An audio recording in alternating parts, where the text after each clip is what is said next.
Hello everyone, welcome to our education class 9-10 Hindi. तो इस video में जैसे हम लोग क्लास 10 हिंदी के स्पर्श बुक के काव्य खंड के सारे चैप्टर को हम लोग कंप्लीट करने वाले हैं, जो आप लोग को जैसे 2024 के सिलेबस के अनुसार आप लोग को पढ़ने हैं। तो सबसे पहले हम लोग देख लेते हैं कि कौन कौन से इसमें जैसे आप लोग रिलेटेड है और कौन कौन से जैसे आप लोग को पढ़ने हैं। तो इसमें जैसे चैप्टर नंबर 3 बिहारी दोहे जैसे आप लोग का रिलेटेड है। उसके बाद जैसे चैप्टर नंबर 6 महादेवी वर्मा के जैसे मधुर मधुर मेरे दीपक जलिए जैसे आप लोग रिलेटेड है। बाकी सारे जैसे आप लोग को पढ़ने हैं। तो चलिए बारी बारी से जितने भी काव्य खंड में आप लोग पढ़ना है उसको कंप्लीट करते हैं। तो सबसे पहला है साखी। तो इसमें टोटल 8 पद हैं। तो पहले पद में कबीर कहते हैं कि हमें ऐसी बात करनी चाहिए जिससे हमारा अहम ना झलके, इससे हमारा मन शांत रहेगा तथा सुनने वाले को भी सुख और शांति प्राप्त होगी। दूसरे पद में कबीर ईश्वर की महानता को स्पष्ट करते हुए कहते हैं कि कस्तूरी हिरण की नाभि में होती है, लेकिन इससे अनजान हिरण इसके सुगंध के कारण उसे पूरे जंगल में ढूंढता फिरता है। ठीक उसी प्रकार ईश्वर भी प्रत्येक मनुष्य के हृदय में निवास करते हैं, परंतु मनुष्य उसे वहां नहीं देख पाता। वह ईश्वर को मंदिर, मस्जिद और तीर्थ स्थानों में ढूंढता रहता है। और थर्ड पद में कबीर कह रहे हैं कि जब तक मनुष्य के मन में अहंकार होता है तब तक उसे ईश्वर की प्राप्ति नहीं होती। जब उसके अंदर का अहंकार मिट जाता है तब ईश्वर की प्राप्ति होती है। ठीक उसी प्रकार जैसे दीपक के जलने पर उसके प्रकाश से अंधकार मिट जाता है, यहाँ अहम का प्रयोग अंधकार के लिए तथा दीपक का प्रयोग ईश्वर के लिए किया गया है। और चौथे पद में कबीरदास कहते हैं कि ये सारी दुनिया सुखी है क्योंकि ये केवल खाने और सोने का काम करते हैं, इसे किसी भी प्रकार की चिंता नहीं है। इसके अनुसार सबसे दुखी व्यक्ति वो है जो प्रभु के वियोग में जागते रहता है, उन्हें कभी भी चैन नहीं मिलता,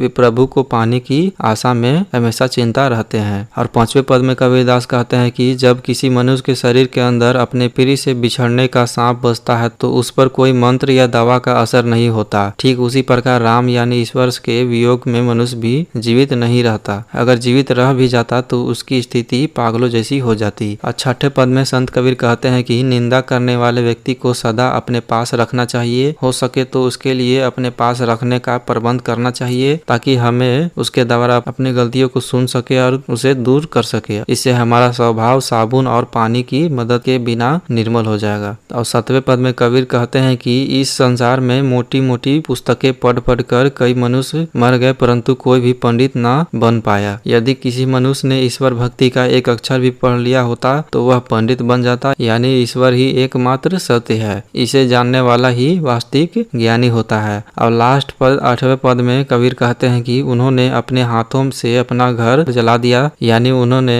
मोह माया रूपी घर को जलाकर ज्ञान प्राप्त कर लिया। अब उनके हाथ में जलती हुई मशाल है, यानी ज्ञान है। अब वो उसका घर जलाएंगे जो उसके साथ जाना चाहते हैं, यानी उसे भी मोह माया के बंधक से आजाद होना होगा और जो ज्ञान प्राप्त करना चाहता है। तो यही थे कबीर के साखी। उसके बाद सेकंड में है पद। तो चलिए स्टार्ट करते हैं। मीराबाई का जन्म जोधपुर के चौकड़ी गांव में 1503 में माना जाता है। 13 साल की उम्र में मेवाड़ के महाराजा सांगा के कुंवर भोजराज से उनका विवाह हुआ था। विवाह के कुछ ही साल बाद पति और पिता एक युद्ध के दौरान देहांत हो गया था और मीराबाई का देहांत 1546 में हुआ था। तो चलिए चैप्टर की ओर चलते हैं। टोटल इसमें 2 पद हैं। तो पहले पद में मीराबाई अपने प्रिय भगवान श्री कृष्ण से विनती करते हुए कहती है कि हे प्रभु, अब आप ही अपने भक्तों की पीड़ा हरे। जिस तरह आपने अपमानित द्रौपदी की लाज उसे चीर प्रदान करके बचाई थी जब दुशासन ने उसे निवस्त्र करने का प्रयास किया था,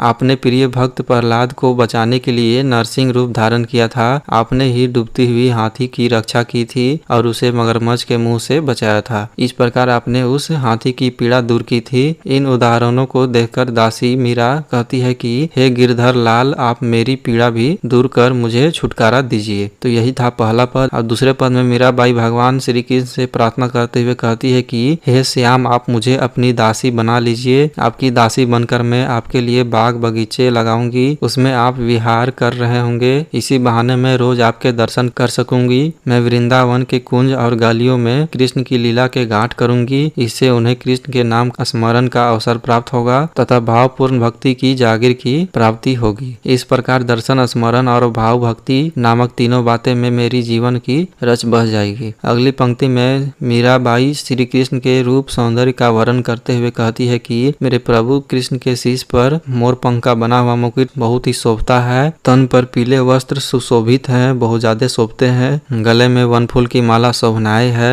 वे वृंदावन में गाय चराते हैं और मनमोहक मुरली बजाते हैं। वृंदावन में मेरे प्रभु का बहुत ही ऊंचे ऊंचे महल है। मीराबाई उस महल के आंगन के बीच बीच में सुंदर फूलों से सजी फुलवारी बनाना चाहती है। वे कुसुम्बी साड़ी पहनकर अपने सांवले प्रभु के दर्शन पाना चाहती है। मीरा भगवान कृष्ण निवेदन करते हुए कहती है कि हे प्रभु, आप आधी रात के समय मुझे यमुना जी के किनारे अपने दर्शन देकर कृतार्थ करें। हे गिरिधर नागर, मेरा मन आपसे मिलने के लिए बहुत ही व्याकुल है, इसलिए दर्शन देने अवश्य आए। तो यही थे मीरा के पद चैप्टर। उसके बाद थर्ड जैसे आप लोग रिलेटेड है, बिहारी 2 है, इसलिए चलते हैं हम लोग फोर्थ पोयम की ओर जो है मनुष्यता। तो चलिए स्टार्ट करते हैं। मैथिली शरद गुप्त का जन्म 1886 में झांसी के करीब चिरगांव में हुआ था और इनका मृत्यु 1964 ईस्वी में हुआ था। तो चलिए मनुष्यता कविता को स्टार्ट करते हैं। इस कविता में कवि मनुष्यता का सही अर्थ समझाने का प्रयास कर रहे हैं। पहले भाग में कवि कहते हैं कि मृत्यु से नहीं डरना चाहिए क्योंकि मृत्यु तो निश्चित है, पर हमें ऐसा कुछ करना चाहिए लोग हमें मृत्यु के बाद भी याद रखें। असली मनुष्य वही है जो दूसरे के लिए जीना व मरना सीख ले। दूसरे भाग में कवि कहते हैं कि हमें उदार बनना चाहिए क्योंकि उदार मनुष्य का हर जगह गुणगान होता है। मनुष्य वही कहलाता है जो दूसरों की चिंता करे। उसके बाद तीसरे भाग में कवि कहते हैं कि पुराणों में उन लोगों के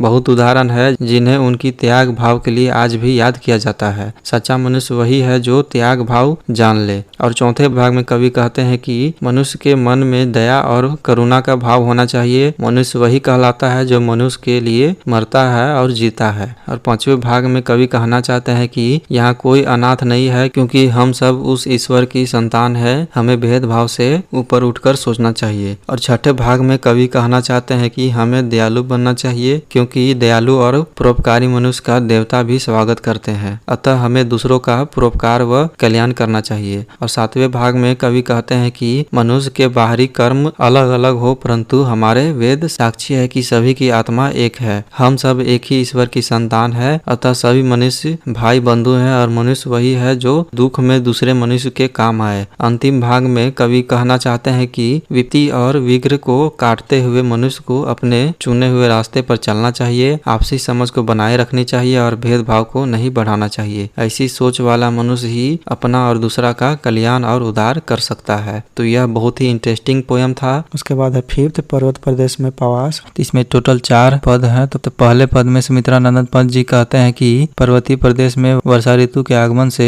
वहां प्रकृति में पल पल परिवर्तन हो रहा है। और दूसरा पद में सुमित्रानंद पंत कहते हैं कि ऊंचे ऊंचे पर्वत की श्रृंखला का आकार लिए अपने पुष्प रूपी नेत्र को फाड़े नीचे देख रहा है। आगे कवि कहते हैं कि ये विशाल पर्वत के चरणों में तालाब का अस्तित्व है जो कि दर्पण के समान प्रतीत हो रहा है। तो यही था दूसरा पद। और तीसरा पद में बोला जा रहा है कि ये जो झरना है वो विशाल पर्वत के गौरव का बखान करते हुए झरझर बह रहे हैं। इन झरनों की ध्वनि नस नस में उत्साह का प्रस्फुटन कर रही है। कवि कहते हैं कि ये जो झाग भरी झरने हैं वो मोती के समान प्रतीत हो रहे हैं जिससे विशाल पर्वत की खूबसूरती निखरता ही जा रहा है। आगे कवि कहते हैं कि पर्वत पर टिके अनेक वृक्ष ऐसे लगते हैं मानो वे ऊंची आकांक्षाएं लिए दृढ़ता पूर्वक और स्थिर वंश शांत आकाश को निहार रहे हैं और साथ ही चिंतित मालूम भी पड़ रहे हैं। तो यही था तीसरा पद। और चौथे पद में सुमित्रानंद पंत जी बोलते हैं कि इस मौसम में अचानक आकाश में बादल के छाने से विशाल पर्वत जैसे गायब हो गए हैं। ऐसा आभास हो रहा है मानो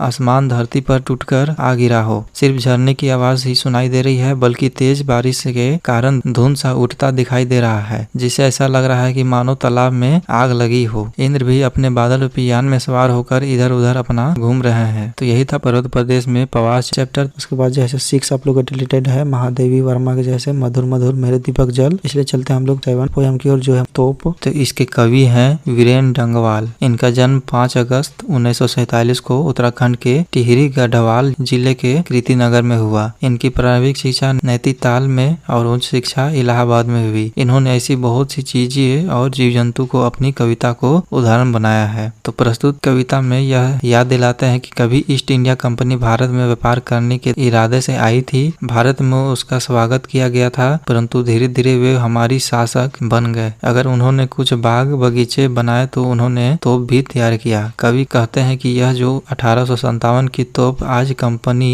बाग के प्रवेश द्वार पर रखी गई है, इसकी बहुत देखभाल की जाती है। जिस तरह यह कंपनी बाग हमें विरासत में अंग्रेजों से मिलता है, उसी तरह तोप भी अंग्रेजों से ही विरासत में मिली है। सुबह और शाम को बहुत सारे व्यक्ति कंपनी के बाग में घूमने के लिए आते हैं, तब यह तोप उन्हें अपने बारे में बताती है कि मैं अपने जमाने में बहुत ताकतवर थी। अब तोप की स्थिति बहुत खराब है। छोटे बच्चे इस पर बैठकर घुड़सवारी का खेल खेलते हैं। चिड़िया इस पर बैठकर आपस में बातचीत लग जाती है। कभी कभी शरारती चिड़िया, खासकर गौरैया, तोप के अंदर घुस जाती है। वह हमें बताना चाहती है कि ताकत पर कभी घमंड नहीं करना चाहिए, क्योंकि ताकत हमेशा नहीं रहता। तो यही था तोप चैप्टर। उसके बाद है चैप्टर नंबर 8, कर चले हम फिदा। यह कविता जो है से कैफी अजामी के द्वारा लिखा गया है। तो इस कविता में जो है से कैफी अजामी ने देश के सैनिकों की भावनाओं का वर्णन किया है। वो कहते हैं कि सैनिक कभी भी देश के मान सम्मान को बचाने से पीछे नहीं हटते, फिर चाहे उन्हें अपनी जान से ही हाथ क्यों न गंवाना पड़े। भारत चीन युद्ध के दौरान सैनिकों को गोलियों लगने के कारण उनकी सांसें रुकने वाली थी। ठंड के कारण उनकी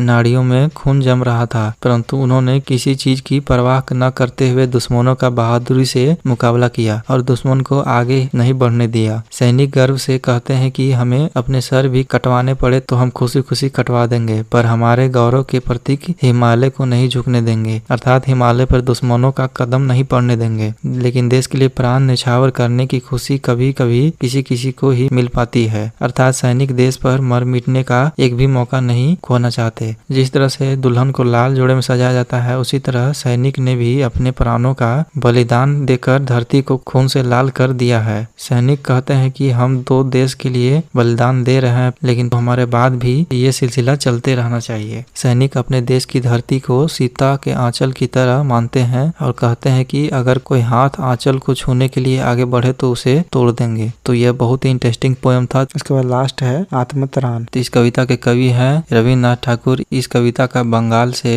हिंदी रूपांतरक आचार्य हरि प्रसाद द्विवेदी जी ने किया है। इस कविता में कवि ईश्वर से अपने दुख दर्द को झेलने की शक्ति मांग रहे हैं। कवि रविन्द्रनाथ ठाकुर ईश्वर से प्रार्थना कर रहे हैं कि हे प्रभु, दुख और कष्ट से मुझे बचा कर रखो। मैं तुमसे ऐसे कोई भी प्रार्थना नहीं कर रहा हूँ, बल्कि मैं तो सिर्फ तुमसे ये चाहता हूँ कि तुम मुझे उन दुख तकलीफों को झेलने की शक्ति दो। उन कष्टों के समय मैं कभी ना डरूं और उनका सामना करूं। मुझ में इतना आत्मविश्वास भर दो कि मैं हर कष्ट पर जीत हासिल कर सकूं। मेरे कष्टों के भार को भले ही कम ना करो और न ही मुझे तसल्ली दो। आपसे केवल इतनी प्रार्थना है कि मेरी अंदर निर्भयता भरपूर डाल दे, ताकि मैं सारी प्रश्नाओं का डटकर सामना कर सकूं। सुख के दिनों में भी मैं आपको एक क्षण के लिए भी ना भूलूं, अर्थात हर क्षण आपको याद रखता रहूं। दुख से भरी रात में भी अगर कोई मेरी मदद ना करे तो भी मेरे प्रभु, मेरे मन में आपके प्रति कोई संदेह ना हो, इतने मुझे शक्ति देना। तो यह बहुत ही इंटरेस्टिंग पोएम था। तो इतना ही। जैसे आप लोगों को क्लास 10 हिंदी के स्पर्श बुक से काव्य खंड पढ़ने थे, तो इसी तरह जैसे आप लोग को क्लास 10 के जितने भी बोर्ड एग्जाम में पूछे जाएंगे चैप्टर्स, चाहे कोई भी सब्जेक्ट, आप लोग जैसे इसी तरह